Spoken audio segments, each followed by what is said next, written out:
Thank you. Thank you for joining us tonight as we celebrate the 200th birthday of Lake Forest founding father John Villiers Farwell. And the quote that I chose here, I think, really typifies the gentleman. Make no little plans, they have no magic to stir men's blood. And that's so true because everything he did was on a grand scale. It could never be big enough for him. And I also chose Daniel Burnham because there's actually a family connection to Daniel Burnham. So some of the themes that we'll see tonight is that he was a very devout Christian. He had a strong sense of civic duty. Not only did he build a very successful business, but he was also a major influential leader in Chicago's business community. Go West young man refers to the fact that from his birth until his later activities in his whole life, he kept moving west. And then inevitably, what would be true for anybody who was settling during the Syria era, that as they moved to the west, the Native Americans were forced further west and ultimately onto reservations. So here are his parents, Henry and Nancy Jackson, both from Eastern Massachusetts, and they would be married in 1819 on her 21st birthday. Whoops, sorry. 1 year later, they would move from Eastern Massachusetts over to New York State, south of the Finger Lakes, a distance of 350 miles. Henry found work initially as a lumber trader and then later as a farmer. So early on, they had a total of 6 children, although one of them died rather young. And we're going to focus on these two brothers for the basis of the presentation today, Charles Benjamin Farwell and John Villiers Farwell. Now, Villiers was not a name taken from the Bible or a family member, so it's kind of unusual. His parents had just heard somebody say that name, they liked the sound of it, and so he got it. And in terms of Dutch, when he learned to speak, apparently he didn't speak all that clearly, and perhaps somebody thought he was speaking in Dutch, but in either event, it stuck with him for the rest of his life. And in 1830s, if you're a farmer and you're sending your kids to a private school, that's really unusual. I mean, it's during the same era that Abraham Lincoln is teaching himself how to read. So in 1838, the family would move. They would start in upstate New York, and they would travel first by covered wagon to Buffalo, and they travel by steamer to Detroit, and then the rest of the way by covered wagon again. They would pass through Chicago and they would settle in north central Illinois, south of Rockford, a distance of a total of 760 miles. So what made Illinois attractive to people? Well, in 1804, they had the Treaty of St. Louis, and that meant the Native Americans living in this yellow area were pushed west of the Mississippi River. And that included, if you see the Rock River, that included the area where the family would settle. In 1825, the Erie Canal opened, and that meant that people could move from New York City all the way to Chicago by boat, and the population began to move west of the Appalachians.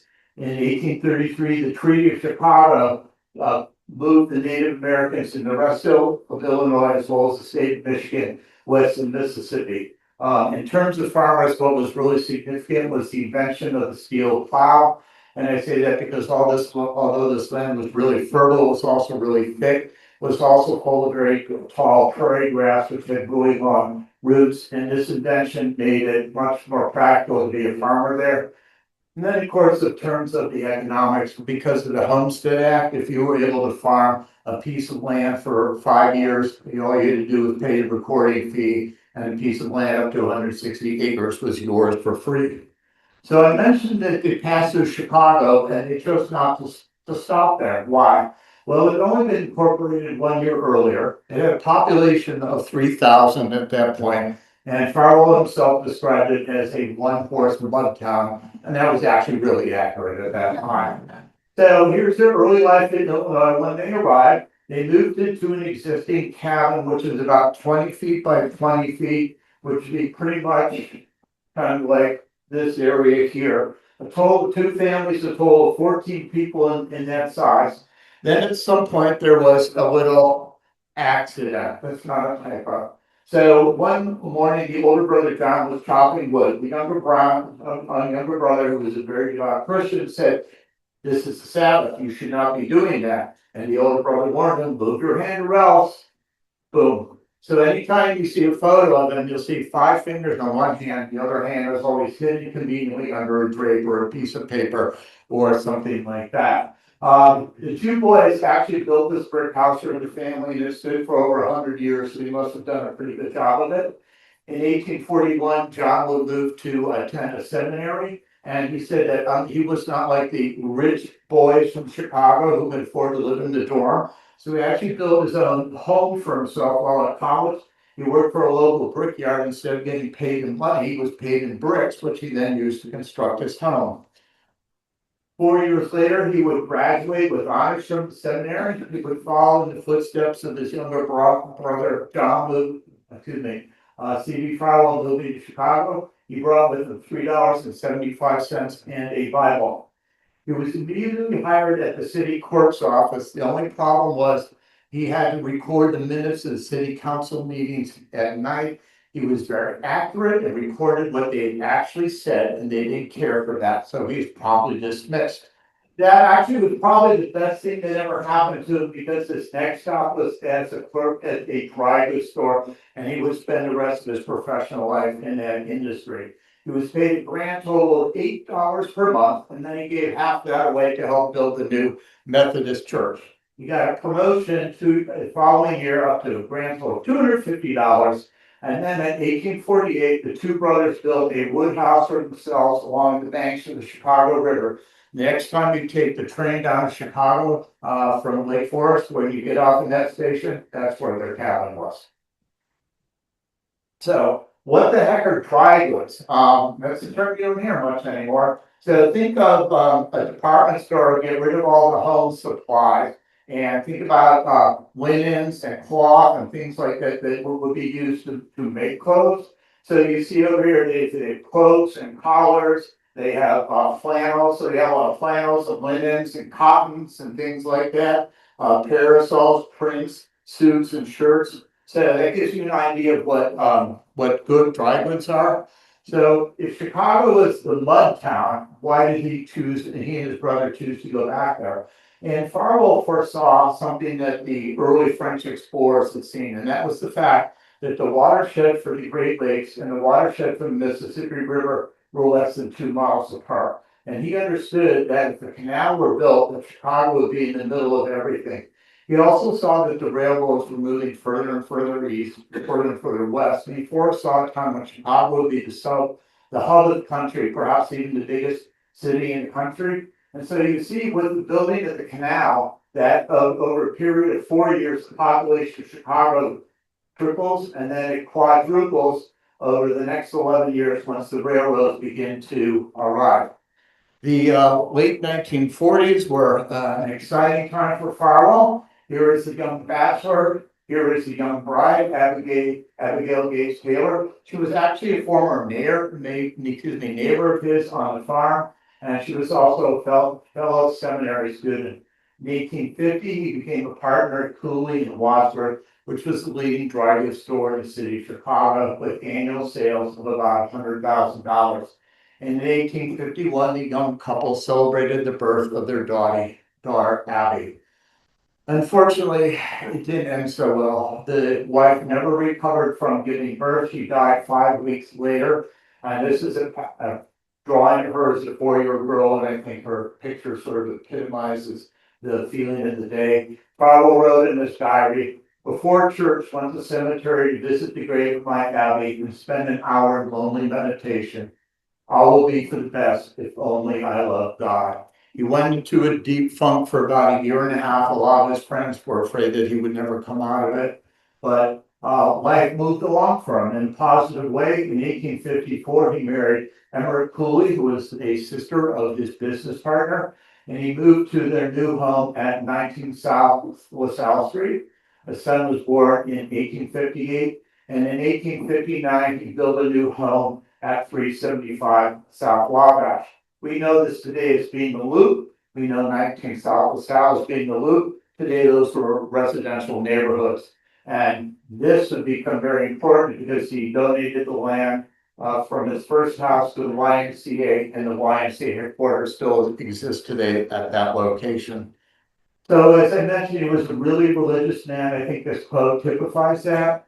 God works for men who work for him. That was his personal philosophy. In 1856, he began a 10-year stint teaching Sunday school at the Illinois Street Mission, which he had founded in one of the worst neighborhoods in Chicago, and it was known by the locals as Little Hell. In 1858, he started attending services here at the Methodist Church, where he would meet Reverend Dwight L. Moody, and the two of them would influence each other for the rest of their lives. In 1860, he would become the first YMCA president. Here's a photo of Dwight L. Moody, who was the founder of the Moody Bible Institute. He also founded the two schools in Massachusetts, which would one day become the Northfield Mount Hermon boarding school. And the reason he came to Chicago was because he was going to make a fortune selling shoes.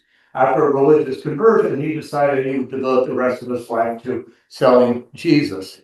So here's a photo of Farwell in the back right, and then Moody in the back middle. And there are the two that recruiting boys to attend the Sunday school service. They had a special visitor in November of 1860. It was President-elect Abraham Lincoln. He came and he spoke to the boys, and he said, "I was once as poor as any boy in the school, but I'm now President of the United States. And if you attend what is taught you here, some of you may yet be President of the United States." Yes, he actually knew Abraham Lincoln. In 1867, at 19 South LaSalle Street, where he'd already donated the land, Farwell provided most of the money to establish the first Farwell Hall, which was the building that would be the headquarters for the YMCA, named Farwell Hall in his honor. And typical of Chicago, this beautiful building, wooden building, built in 1867, burned to the ground in January of 1868. Which why it was the first Farwell Hall, and there would be two others to follow. So, moving on to Lake Forest. These represent the two seminal events in the founding of Lake Forest. The first in 1851, when a group of Methodist leaders founded Northwestern University and the city of Evanston. Presbyterian leaders were interested in doing the same thing for their faith. In 1855, railroad service had been established for the first time between Chicago and Waukegan. The ministers got on the train and they asked the conductor to let them off halfway between Evanston and Waukegan. So they did, and they walked to the east and they reached the lake after walking through the forest. They admired the natural topography, the ravines and the woods and everything else, which were so different from the rest of northern Illinois, and amen, the town was named Lake Forest.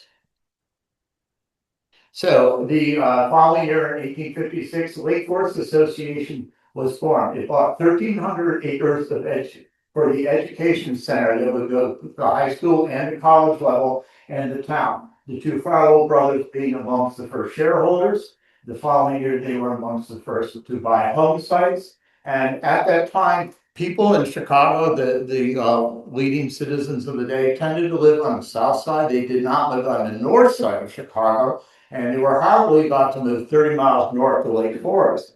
So the fact that two well-known business leaders such as Charles and John Farwell would do so helped induce others to follow suit. From the very beginning, the covenants and restrictions attached to the homes prohibited the use of alcohol. So Lake Forest was designed from the very beginning as a dry community. And probably the most significant thing that the town founders did that year is they hired a man named Alvarin Hotchkiss, who was in fact a cemetery planner, and they charged him with laying out the streets and developing a plan for the city of Lake Forest. This is actually the first original plan. It's a little fuzzy to look at, I understand. And so what you see here today is the northern border was where it is today with Lake Bluff, and they were very far-sighted. They actually had plans for a cemetery before there was even a single home in Lake Forest. They had the park and the beach there, and this, which would be the southern border, this is today what would be Ryan Place or Valencia Road. It only went that far. The downtown area was even narrower. This would be basically Woodland Avenue, and this would be Vine Street today. From east to west, the city extended from Lake Michigan to Western Avenue, as in the western border, and then you see a little slice of what today we know as Market Square. So the following year, the association built the Lake Forest Hotel, and it housed the buyers that might be interested in the community, as well as the workers who were constructing buildings. It provided the first church services in the city and was the first home for Lake Forest Academy classes. And by the way, the Lake Forest Hotel was located right up that window and it's at Triangle Park. It's not there anymore. So this map showing what the city looked like in 1861 really gives you a better sense of what Almer and Hotchkiss did. And you see, he did not want to fight the ravines. He wanted to take advantage of the natural topography when he laid out the streets. You can see the Deer Path Road follows the little dots marking the ravines. So what you do not see between the lake and Western Road, Western Avenue, you do not see any grid formation 90-degree angle streets. That occurs on the other side of the tracks. The city charter was signed at that hotel by 29 men, and it officially became the city of Lake Forest. They did extend the boundary farther to the west until it reached Green Bay Road. Meanwhile, Farwell is establishing himself and becoming one of the prominent wholesalers in the United States. In 1856, he hired a young man from Massachusetts by the name of Marshall Field to work as a stockboy. Field was paid $400 a year and so little money that he had to sleep in the store at night. In 1862, the firm became Cooley, Farwell and Company with Marshall Field as a partner. Their business model was that they weren't just a wholesaler, they were something that they were the wholesaler to the other wholesalers. And in 1863, Farwell was one of only 3 men in the city of Chicago with income levels above $100,000. The other two being Potter Palmer and Peter Shuttler, a name you may not recognize. I remember before we had cars, everybody drove around in a wagon, and he was the one who built all the wagons. He had a fabulous mansion on the south side of Chicago.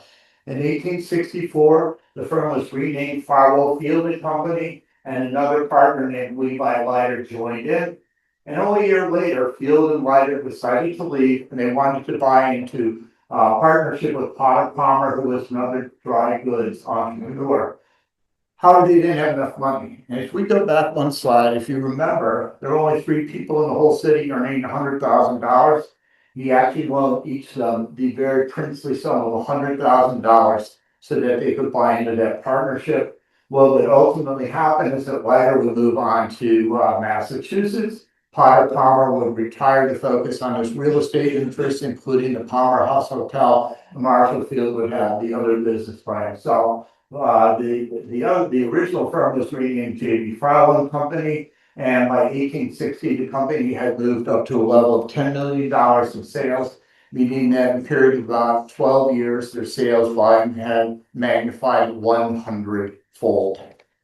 And maybe part of it had to do with the J.B. Farwell pocket watch. I just couldn't resist this. I thought this was so cool. So I'm guessing that it was either given to his best salespeople or his best clients. I don't really know. But I don't think that even Elon Musk has a pocket watch. So there we go.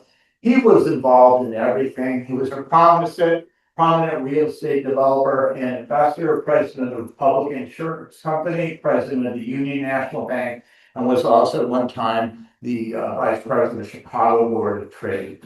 Then along comes the Civil War. He would actually have connections with these 2 future presidents. So, was the Civil War good for business? Well, remember the dry goods store, they had a lot of clothing kind of supplies. So all the Northern soldiers needed uniforms and they needed a bedroll. J.B. Farwell sold almost all of the Union soldiers those same items. So for him, business was really good during the Civil War.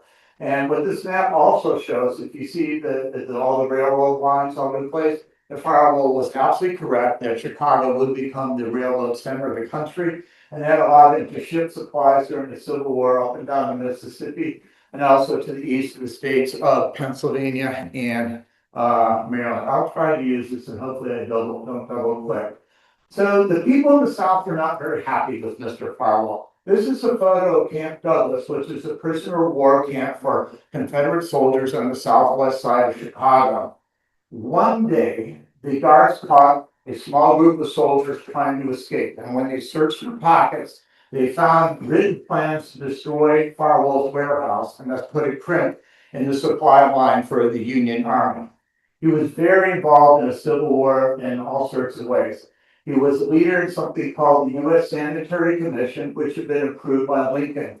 So at the beginning of the war, the Army made no provisions for doctors, nurses, or medical care for any of the soldiers.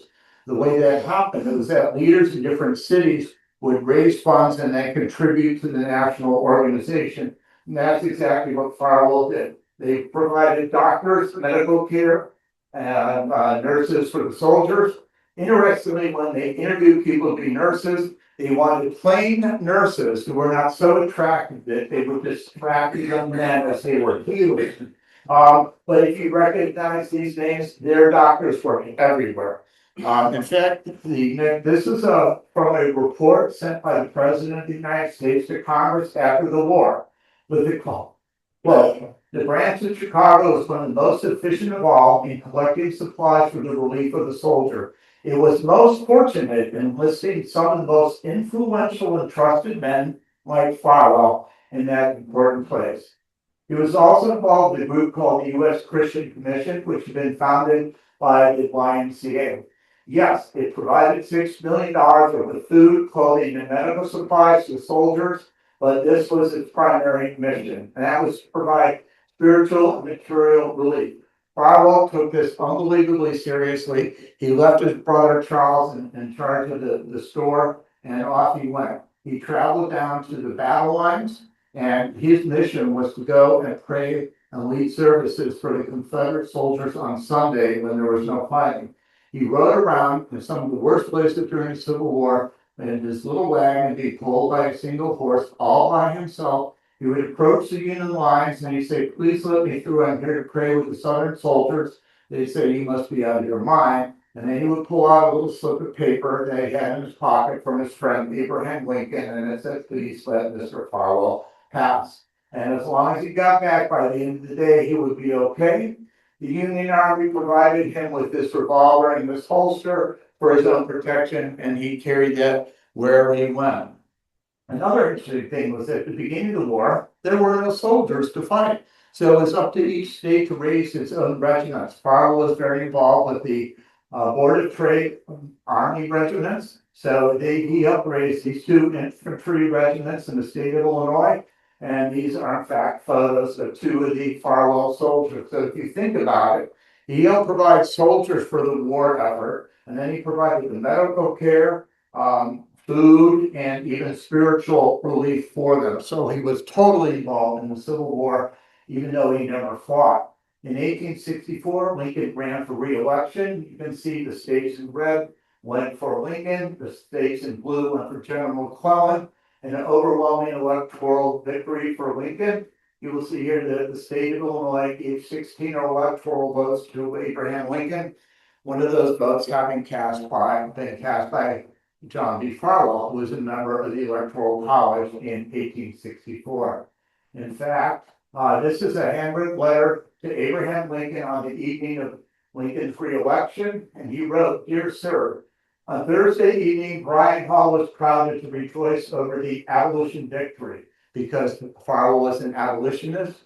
"With the highest respect, I always expect to sustain you in your great work, John D. Farwell." Following the war, his next big adventure was that he served for 4 years under President Grant as a member of the Bureau of Indian Commissioners. He would travel about 10,000 miles as far west as California. In fact, he was personally recruited by President Grant. And here's the notice he received from Washington, D.C. "Dear Sir, the President has directed me to invite you to act in gathering Indians upon reservations." So I'm going to focus on one particular mission he had, and that was what began in 1870. It followed up an 1868 treaty that had been signed with the Osage tribe in Kansas, under which the tribe would cede 8 million acres of land for the princely sum of 19 cents an acre. The commission thought that was outrageous, and they directed the president to withdraw the treaty from Senate consideration. The treaty was redrafted, and in 1870, the tribe would receive $1.25 per acre, which was 6 times as much as it would have received previously. And then in return, the tribe would move to Indian Territory, which today we know as Oklahoma, and live on a reservation. However, they needed to present the treaty to the tribe and get the tribe to agree to it. So they sent 3 commissioners, including John B. Farwell, to go present the treaty to the tribe in Kansas. Farwell chose to bring his 11-year-old son along with him. They met with the Osage leaders, and the tribe agreed to accept the treaty. And when the leaders said, "We feel satisfied that it is your intention to deal fairly with us. We are assured that the bill is the work of our friends, Farwell. We accept the bill as binding upon us and our people." So let's just think for a moment. The Osage tribe is going to leave Kansas and they're going to move to a reservation in the state of Oklahoma. Does that sound at all familiar? It should, because that was in fact the basis for Killers of the Flower Moon. That's the exact same tribe. And then just by ironic good fortune, the land where they were put happened to have the full of oil underneath. And for a period of time, the Native Americans living in that community were on a per capita basis the richest people in the world. Meanwhile, back in Lake Forest, Farwell builds a fabulous estate in 1869. What you see featured here are the gardens. Everything that you see there was a part of the garden.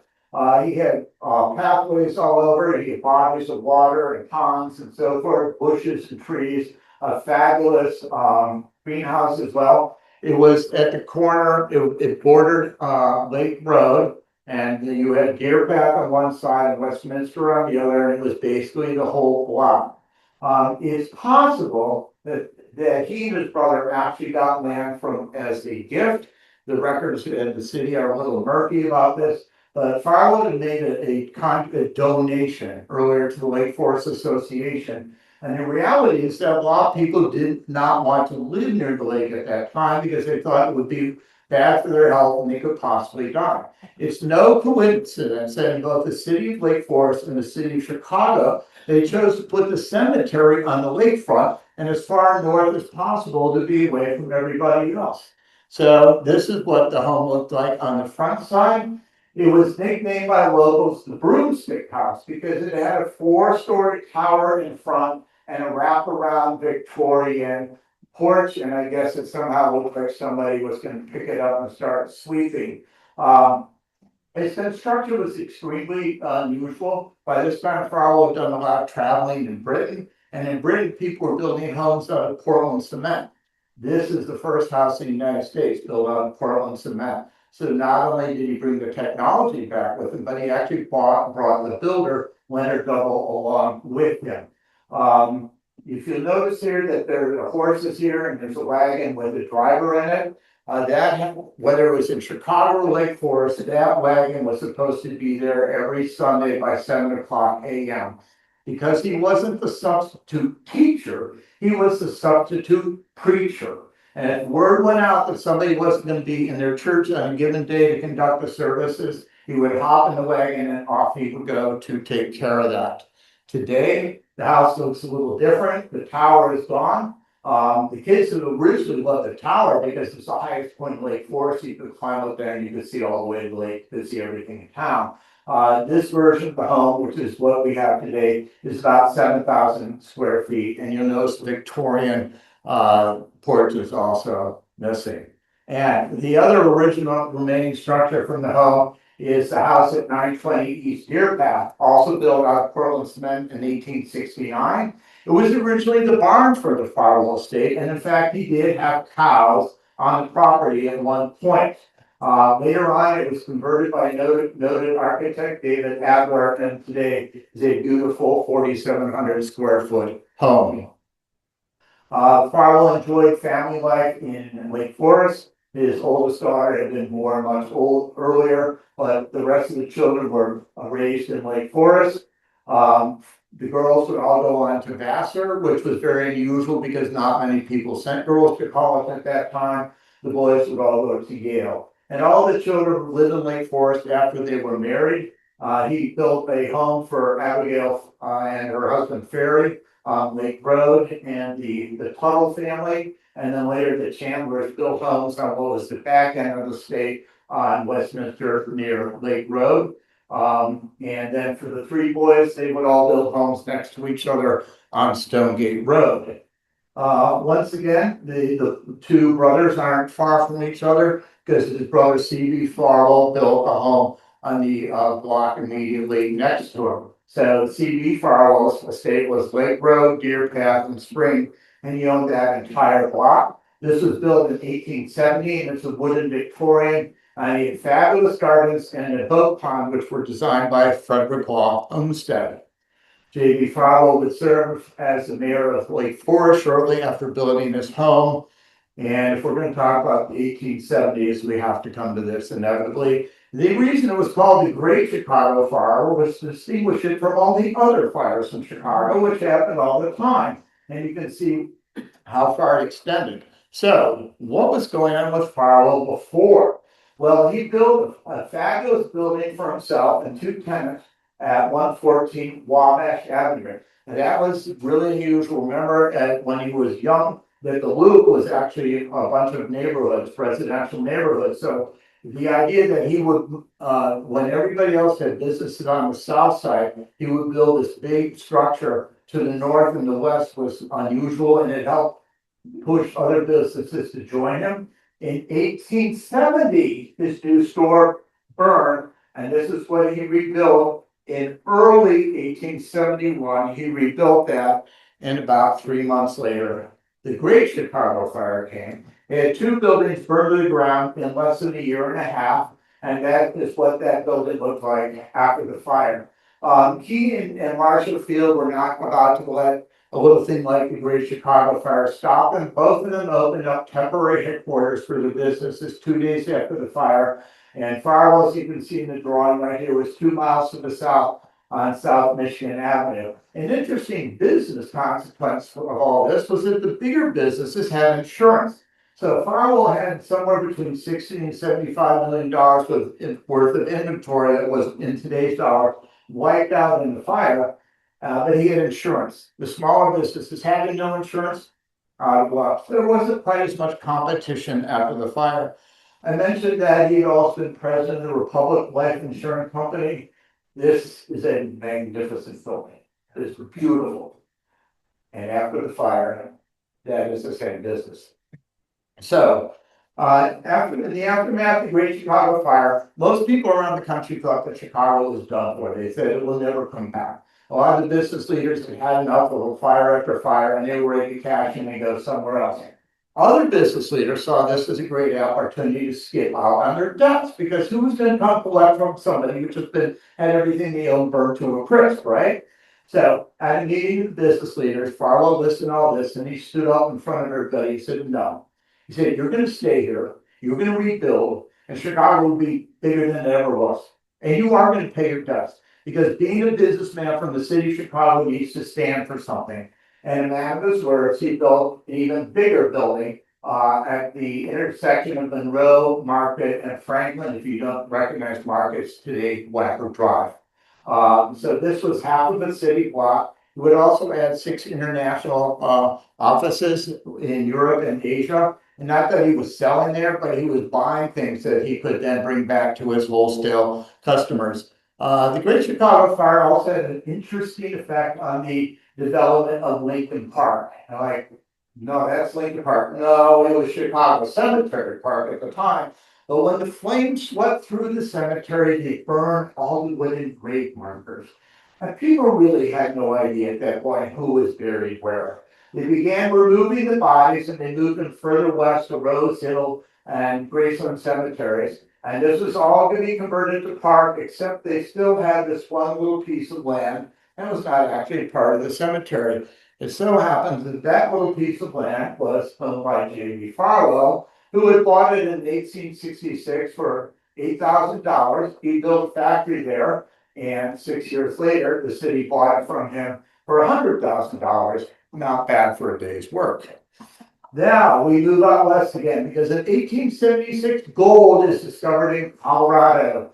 Farwell was involved in mining operations in at least 4 different places in the state. Multiple corporations were formed for this purpose, and he also was even involved in mining in Mexico. I'm going to focus on two. The first being in Independence, Colorado, near Aspen. The two Farwell brothers were the first to be major gold producers in the area and the first to be major employers. In recognition of that, the growing town was named Farwell, Colorado. Of course, you won't find it on the map because eventually the gold ran out and the town disappeared. Today is, in fact, a ghost town.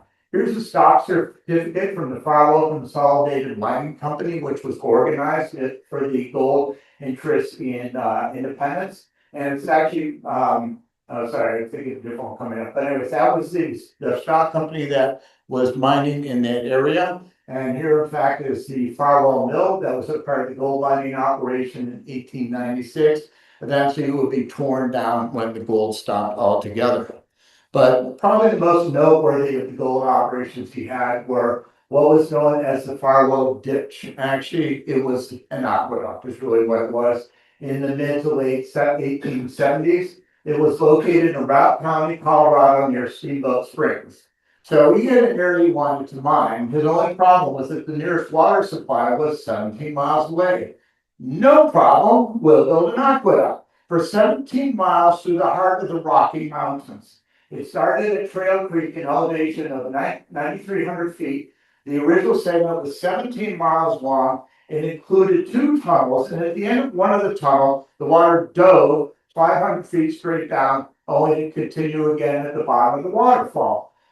You have to remember there was no construction equipment, there were no computers, there were no drones or anything like that. It was manual labor. They constructed the 17-mile aqueduct with about 150 workers using picks, shovels, and dynamite. Here's a map showing the route that the aqueduct took, starting from Trail Creek, winding through all these mountains, most of which are more than 10,000 feet high. The Farwell mine is located right here, and then this was the company town called Bugtown. When he sold that mining interest, somebody else would add another mile to the aqueduct and find a very successful gold strike. So if you understand the way aqueducts work, they have to be practically exactly horizontal with just the tiniest little slant of decline. Otherwise, the water all stops. So if you come to a big, huge section of rock that's in the way, with pickaxes and dynamite, you just blast on through it, and the ditch just carries on through. And here is, in fact, one of the two tunnels along the way. It still exists to this day. So Farwell had a big impact. One of his problems was that the nearest place where he could get supplies was from Laramie, Wyoming, and there were no roads. So he put in the roads. He put in over 100 miles of roads. If you drive through that area today, there's a good chance you're driving on a road that he originally built himself. He established a mining camp, which would become the first town. He was religious, so there was no gambling or liquor allowed, and he himself led the Sunday services. He created the first wage-paying jobs in the county. He brought the first sawmill in the county, which people then used to construct a town and homes. In 1879, after all this, he suddenly up and sold his mining interest.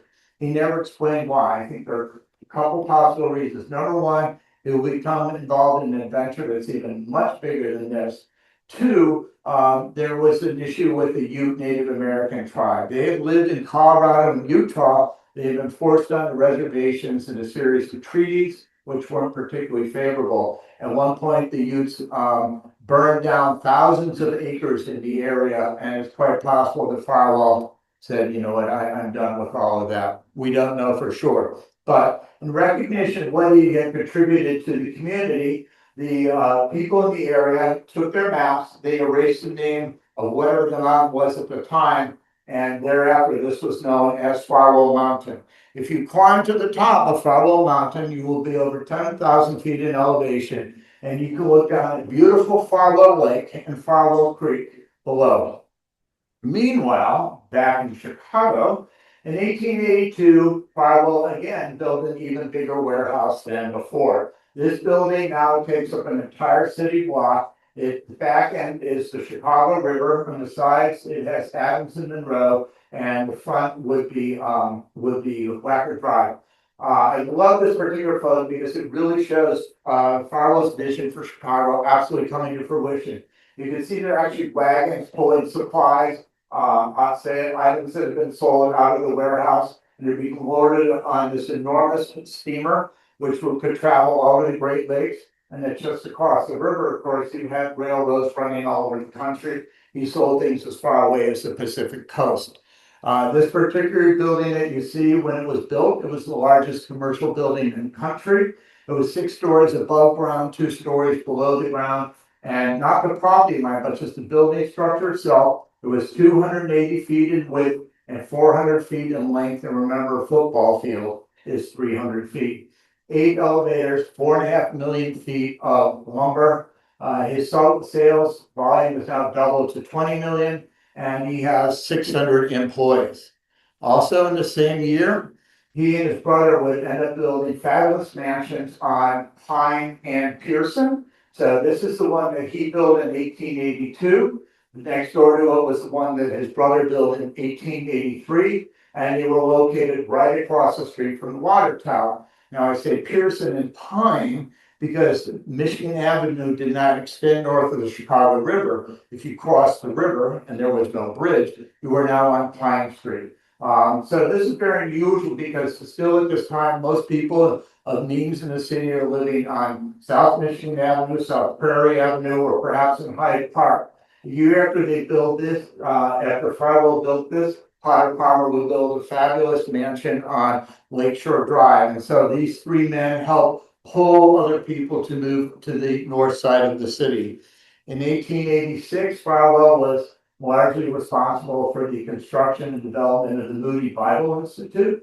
These are the first 6 trustees of the Moody Bible Institute, and the 2 major donors you see in the middle, John B. Farwell and Cyrus McCormick. And over here you can see the articles of incorporation, and they both signed them. The college, as it is today, was located at the corner of Chicago Avenue and LaSalle. This is the original building, and in recognition of all that Farwell had done, Moody named the chapel Farwell Chapel. This was also the same year of the Haymarket riot. And that began on May 4th when there was a rally for an 8-hour workday. Somebody threw a bomb, but by the time the smoke cleared, there were 7 dead police officers and an unconfirmed number of civilians. The hysteria ran wild. It was the Red Scare, Socialist Scare. And the leaders of the Chicago business community were horrified to learn that if they needed somebody to come in and put down the unruly mob, the nearest army bases were either in Minnesota or Iowa. So the business community gathered together, and the Chicago Commercial Club purchased 632 acres of lakefront property immediately south of the Lake Forest. It was given to the U.S. government, and in return, the U.S. government was to create Fort Sheridan. Amongst the club members, the 3 that wrote particularly noteworthy checks were Cyrus McCormick Jr., Marshall Field, and J.B. Farwell. People in Congress weren't necessarily excited about building a fort in Illinois, and it took C.B. Farwell's influence, his brother, to push it through Congress. How would that be? Well, his brother had been a number of times had been a member of the U.S. House of Representatives and also a United States Senator. Only once is the fort ever used for its intended purpose, and that was in 1894 when troops from Fort Sheridan went down the south side of Chicago and crushed the strike at the Pullman strike. I think there's perhaps another thing to consider. So think about the train that would take the business leaders to and from Lake Forest every day. Any angry worker could get on that same train for the purchase of a single ticket. In fact, 500 of them could get up on that train and come up to Lake Forest to destroy the mansions. Well, that wasn't until the army was located right next door. So here, in fact, is a picture of Fort Sheridan, and my guess from the uniforms and particularly the hats is this was probably around the time of World War I. Once again, we swing to the west to continue the story. By 1875, the population of the state of Texas had boomed, and they needed a larger Capitol building. The problem was Texas didn't have the money to do that. So they came up with what is perhaps the most bizarre real estate transaction in the history of the United States. They amended the state constitution so that the state could grant 3 million acres of land to somebody who will put up 3 million acres. Now remember, this is 1876 one. You're talking about $100 million basically. So they would get 3 million acres of land if somebody would in return put up 3 million acres for the construction of the Capitol. There were no takers. However, 5 years later, the Capitol burned to the ground, which meant not only did they have no money, but they had no capital whatsoever of any size. So things got serious. The state did actually receive 2 bids for this deal, and behind the scenes, actually, the Farwell brothers were backing both of those bids. So it didn't really matter to them. The state went ahead and signed a deal with the Farwell brothers, and in 1885, the cornerstone for the new Capitol was laid. And in 1888, J.V. Farwell came to Austin and attended the dedication of the new Capitol building. And you can see in the photo, you can see the statue, which was then placed atop the dome. So this is what they built. And it's all its glory in red sun granite. This is the state capitol of Texas that exists to this day. It has 360,000 square feet. It's the largest state capitol building in the United States. From the ground to the top of the dome, it is 14 feet taller than the Capitol in Washington, D.C. Yes, that Capitol. It had about 400 rooms, and in 1986, it would become a National Historic Landmark. So what happened to the 3 million acres that the Farwells got in return? Well, that would become the famous XIT Ranch. If you don't know about it, you will in a couple of minutes. So this map here of the state of Texas shows where the land was located. It was located in the northwest section of the Panhandle of Texas. And this map here shows how it was spread over 10 different counties in the state of Texas. If you straighten out the borders, it was 30 miles wide and 200 miles long. This ranch was 6,000 square miles. It is bigger than the state of Hawaii, Rhode Island, Delaware, and Connecticut. In fact, it was the largest ranch in U.S. history. It was the largest fenced ranch in the world. So, how do you manage to get all of that and actually have somebody else to buy it for you? The trick is in the financing. So what they did is the Farwell brothers went over to England and they sold $10 million worth of bonds to the British nobility. Now the bonds meant they didn't necessarily own the ranch, they were expected a 5% rate of return. Now, while he was there doing all this, one day a very nice lady invited him to lunch at her home. Well, that very nice lady just happened to be Queen Victoria, and her home just happened to be Buckingham Palace. So there you go. This is the stock certificate for the land corporation. It's actually made out to Horace Farwell Ferry, who was in fact a grandson of J.V. Farwell. So you have no drones, you have no computers, you have no cell phones, you have no ATVs. How do you manage a ranch with 3 million acres? Well, first you need a main office in Channing, Texas, and they built a hotel. They divided the ranch into 8 different divisions, each of which had its own divisional office, and then the land was divided further until it had 94 pastures.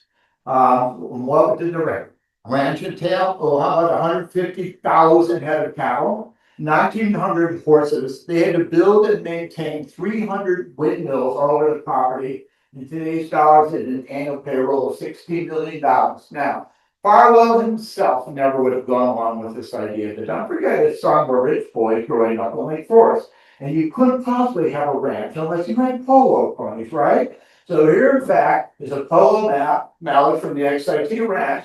There's the XIT polo team, and there they are riding their horses. I wonder what the Cowboys thought of all that. So, speaking of the Cowboys, J.B. Farwell himself wrote the 23 rules for the ranch hands. They had included no liquor, no handgun, no knives, no gambling, no dice, and no playing cards.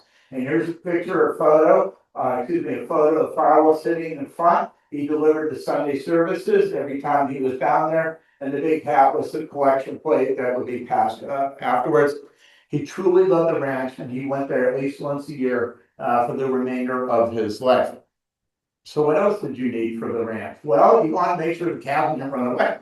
So you need $5 million worth of barbed wire. Remember that big piece of land? The perimeter of the ranch was 1,500 miles, but it was 4-strand barbed wire. You need total 6,000 miles of barbed wire.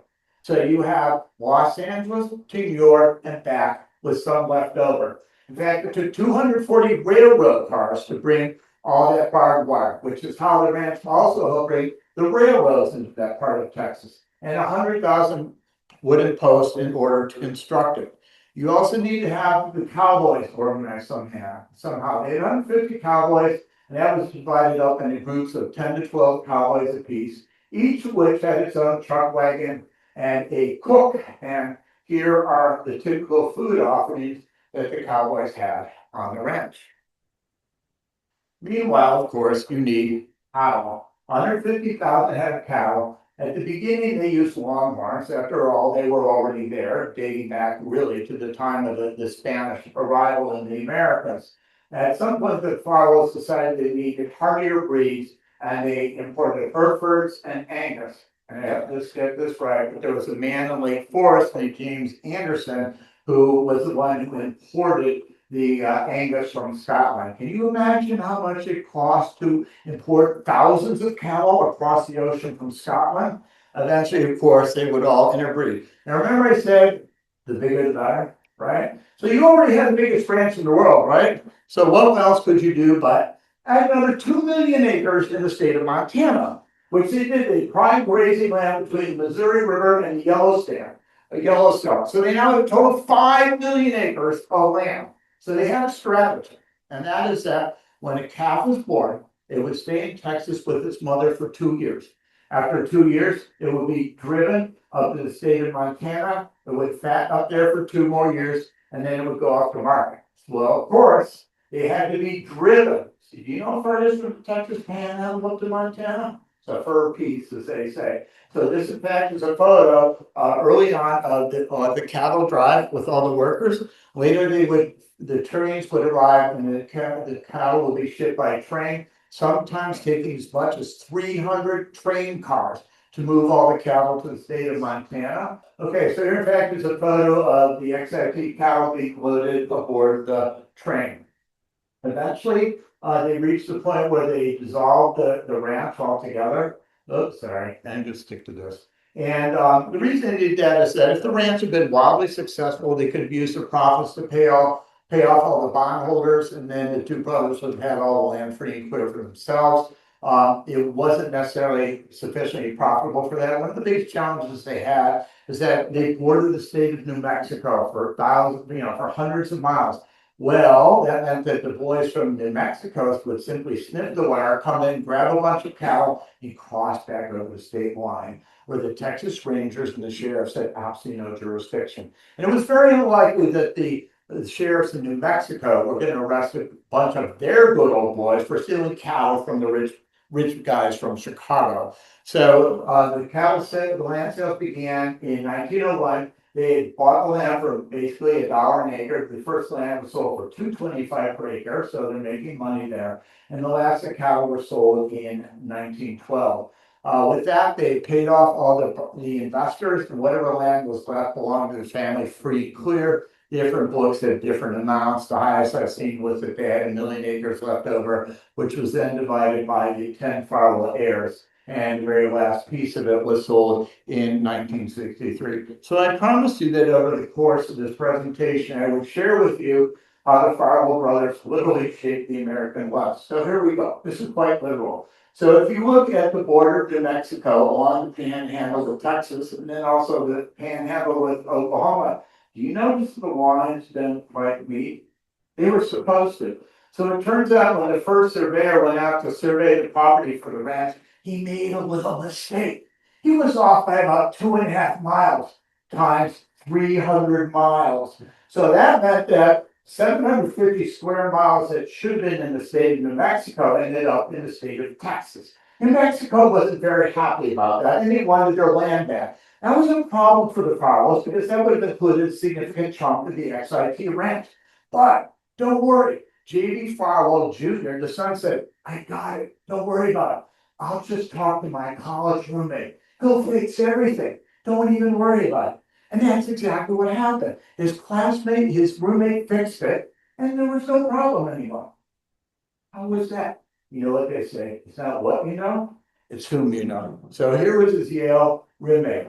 William Howard Taft, the 27th president and the 10th Chief Justice of the United States Supreme Court.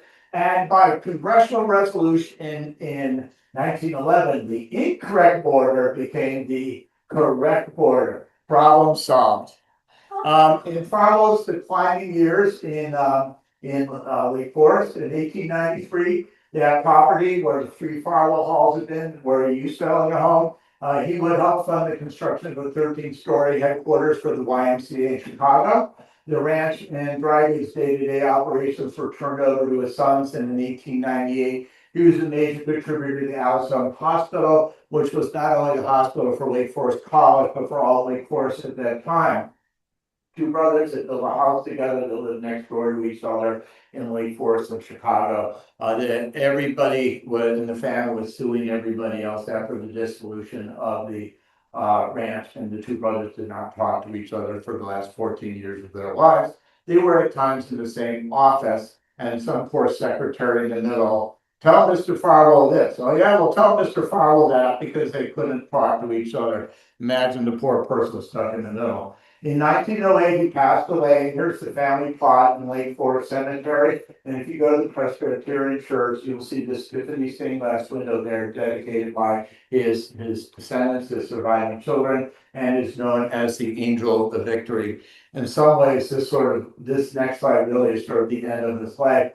The three sons sold the business to Carson Peary, not Scott at that time. This enabled the sons to be free of further business responsibilities, although oddly enough, his eldest son, J.B. Jr., continued to run the company as a division of Carson Peary, and the Farwell Company retained ownership of the large warehouse. So, I mentioned J.B. Farwell. What about the legacy of his children? So here's Farwell on his 75th birthday in 1900 with all his descendants around him. His descendants would carry on the mission. This is John B. Farwell Jr., who perhaps is best known in Lake Forest as having been charged and fined $10 for stealing sand from the Lake Forest beach. But that's another story for another time. What I can tell you, he was also president of the board of the Lake Forest Academy. For 20 years, he was president of Yale Corporation, that being the legal entity that owns everything related to Yale University. In 1893, when the world's Columbian Exposition was being held, he was one of the directors. He was also one of the developers of the West Park neighborhood. So if you think Green Bay Road, Westminster, Woodland, Oakwood, that whole area, he was one of the developers. Probably his biggest impact on the city of Chicago is that he probably had more to do with the Burnham plan than anybody else. Burnham was hired by the Chicago Commercial Club. J.B. Farwell Jr. was president of the club while this was going on. He was the one who signed the contract with Daniel Burnham. And when the plan for Chicago was completed in 1909, it would become the model of cities all over the rest of the country will follow. Here's a photo of the club leaders meeting with Daniel Burnham in 1908. There's Daniel Burnham right here. You may recognize Marshall Field. This is Henry Tuttle, who is J.B. Farwell's brother-in-law. Here's J.B. Farwell here, and here's Charles Wacker here, as in Wacker Drive. So how did this plan affect the city of Chicago? Well, some ideas that were accepted were you have a 17-mile swath of uninterrupted park and harbors to this day. You have a ring of forest preserves, including what we know to the west here along the Des Plaines River, the Daniel Wright Woods, Ryerson Woods, and so forth. The double decking of Wacker Drive, so the commercial vehicles were required to stay below grade. The ring of highways surrounding the city, and the development of the Michigan Avenue shopping district. He was also responsible for getting rid of this. You've been there, you may not recognize it. All right, so you see the shanty town there. You see the people who begun dumping garbage there. Well, that was Market Square before it was Market Square. As one architect described it, it was in fact a disgrace to civilization. And so J.B. Farwell was one of a group of men who helped change it. More than anybody was really Howard Van Doren Shaw, who got this whole thing going and was the architect behind it. J.B. Farwell Jr. was one of the original trustees and one of the original investors. In 1913, the group bought 400 feet along Western Avenue for about $250,000. Then they tore down everything. 3 years later, this is what appeared. Market Square was the first planned shopping center in the United States. The original anchor tenant at the back end was not the store you're thinking of. It was the First National Bank of Lake Forest. And in 1931, the bank would move over to Deer Path and eventually become the Northern Trust. Why did Marshall Fields arrive? It was the first suburban location for Fields. And the story has it that the fine ladies of Lake Forest were tired of going on down on the train to go shopping at Marshall Fields. And since John G. Shedd lived in Chicago, was the president of Marshall Fields, and there were plenty of fields still living in Lake Forest, the pressure was put on them, and there you go. In 1931, Marshall Fields arrives.